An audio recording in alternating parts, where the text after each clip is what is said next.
Hello students, आप सभी को मेरा प्रणाम। प्रोफेसर की क्लास में आप सभी का स्वागत है। स्टूडेंट्स, आज स्पेशल वीडियो होने वाला है और इस वीडियो में यानी आज सेकेंड पीयूसी विद्यार्थियों के लिए यानी आपके लिए tips and information about examination, परीक्षा के लिए टिप्स दे रहा हूँ और कुछ इंफॉर्मेशन दे रहा हूँ। और कल आपकी परीक्षा है, आज 19 है और कल 20 तारीख है और कल ही आपकी हिंदी एग्जाम है। स्टूडेंट्स, एग्जाम के बारे में आपको एक इंफॉर्मेशन दूंगा, जानकारी दूंगा। आप फर्स्ट क्वेश्चन पेपर में 4th इंस्ट्रक्शन आप पढ़ लीजिए। आपको क्वेश्चन नंबर 1 से लेकर 16 तक आपको कंपलसरी स्टार्टिंग में ही, शुरुआत में ही आपको लिखना है। So this is your first information for you. Beginning, you should write 1 to 16 answers. Don't forget, because this is your main instruction for your examination. 1 से लेकर 16 आंसर शुरुआत में ही लिखना, फर्स्ट पेज से ही लिखना। Don't write middle of the answer booklet. Don't write end of the answer booklet. When you write like this, no, you will not get 2 marks. और valuator भी इन answers का वैल्यू नहीं करेंगे। तो इसलिए आप एक बात याद रख लीजिए, 1 to 16 शुरुआत में ही आप लिखिए। First MCQ answers, you write 1 2 3 4 5 6 7 8 9 10. After MCQ answers, you write to fill in the blanks. After filling the blanks, just you write to match the following. ये मैच द फॉलोइंग लिखने के बाद 16 आंसर्स हो जाता है। You can write any answer, no problem, but compulsory आपको 1 to 16 first शुरुआत में ही लिखते चले जाना और मिडल में मत लिखिए। अगर मिडल में अगर लिखेंगे फिल इन द ब्लैंक्स या मैच द फॉलोइंग तो आपको मार्क्स मिलने वाला नहीं है। आपका आंसर अगर करेक्ट भी है तो आपको मार्क्स नहीं मिलते हैं। Already they have given this instruction in question paper. First you read question paper instruction अगर आप पढ़ेंगे तो आपको समझ में आ जाएगा। सो ये मैच फॉलोइंग होने के बाद आप कौन सा भी क्या आंसर लिख सकते हैं। एंड कई स्टूडेंट्स मुझे ये पूछ रहे थे स्टूडेंट्स कि सर दो टाइप के संदर्भ आ जाते हैं, पोएम पर और प्रोज पर। तो प्रोज पर कैसे लिखना चाहिए और पोएम पर कैसे लिखना चाहिए, just students you remember only one difference है, उसे याद रख लीजिए। किसी कहानी पर या लेसन पर अगर संदर्भ अगर आ जाता है तो just you mention only 3 points, प्रसंग, संदर्भ और व्याख्या स्पष्टीकरण, 3 लिखे बस खत्म। और पोएम पर, मिडिवल पोएट्री पर और मॉडर्न पोएट्री पर अगर संदर्भ 4 मार्क्स के लिए, कोई स्टूडेंट्स मुझे पूछ रहे थे सर संदर्भ कितने मार्क्स के हैं, 4 मार्क्स के लिए पोएम पर संदर्भ है 4 मार्क्स और प्रोज पर क्या 3 मार्क्स के लिए संदर्भ है। आप याद रख लीजिए, ये पोएम पर जो संदर्भ पूछते हैं ना, इनके लिए 4 मार्क्स है और यहाँ पर 4 क्या पॉइंट्स लिखना चाहिए। फर्स्ट प्रसंग लिखे, संदर्भ लिखे, भावार्थ लिखे, then last point that is so speciality, यानी स्पेशलिटी यानी विशेषता लिखकर छोड़ दीजिए। यानी 4 पॉइंट इसमें और प्रोज पर जो संदर्भ पूछते हैं ना उसमें 3 पॉइंट लिखना जरूरी है। नेक्स्ट और एक पॉइंट से पूछ रहे थे स्टूडेंट्स जो भी मेरे चैनल पर नए हैं, सब्सक्राइब अगर नहीं कर लिया तो सब्सक्राइब कर लीजिए।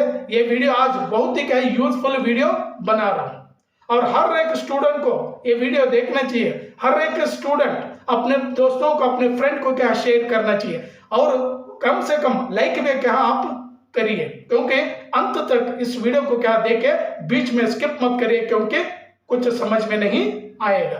तो स्टूडेंट्स, कुछ स्टूडेंट्स मुझसे पूछ रहे थे सर ये लेटर राइटिंग में क्या डिफरेंस है सर, फॉर्मल लेटर राइटिंग और इनफॉर्मल लेटर राइटिंग, ऑफिशियल और अनऑफिशियल, पर्सनल और ऑफिशियल लेटर में क्या डिफरेंस है।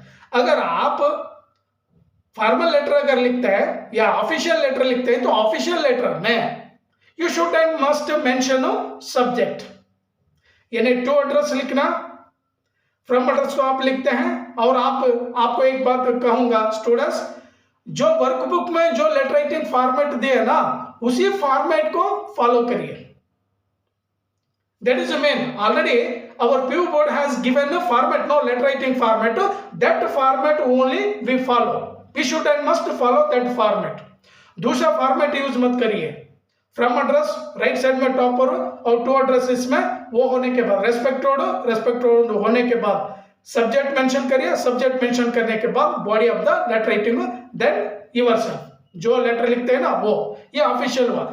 अगर हम इनफॉर्मल अगर लेटर लिखते हैं, पर्सनल लेटर लिखते हैं, फैमिली लेटर लिखते हैं तो उसमें क्या सब्जेक्ट मेंशन करने की जरूरत नहीं है, डायरेक्ट हम लिख सकते हैं. So this is small difference between two letters, formal and informal letter writing.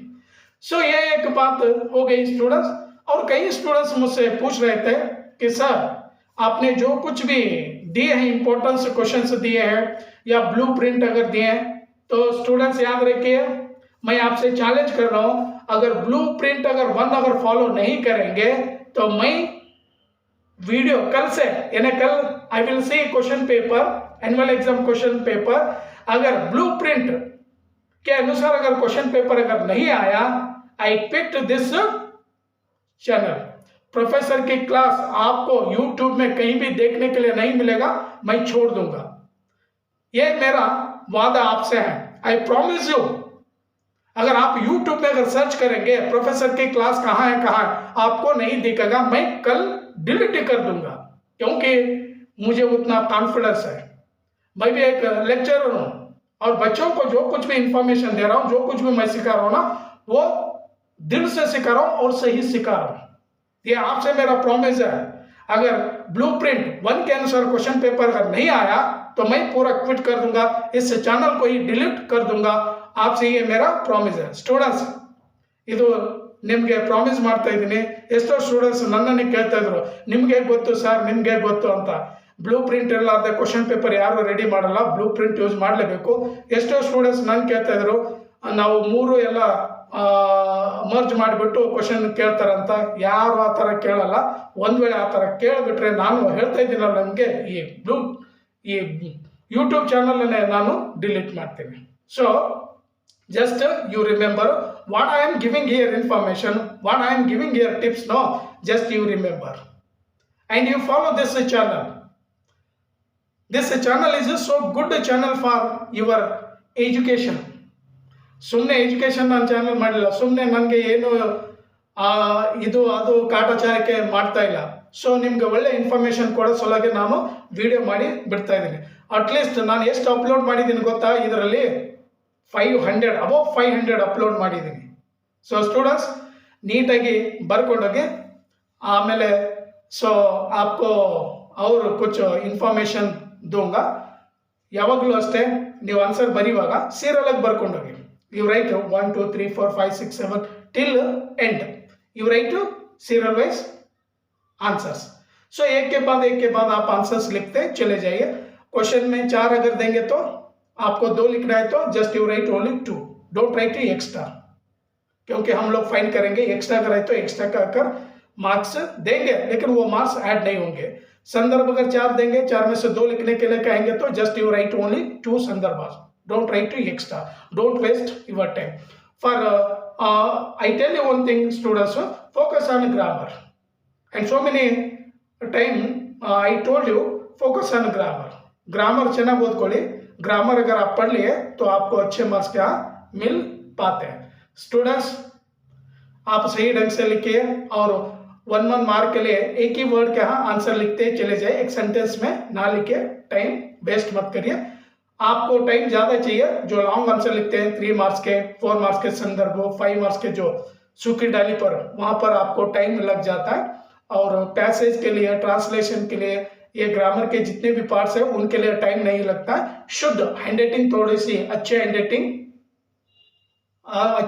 में आप लिखने के लिए प्रयास करिए. स्क्रैच वगैरह मत करिए. और आप जानते हैं ना, your presentation is so good. Presentation is good means you will get to more marks.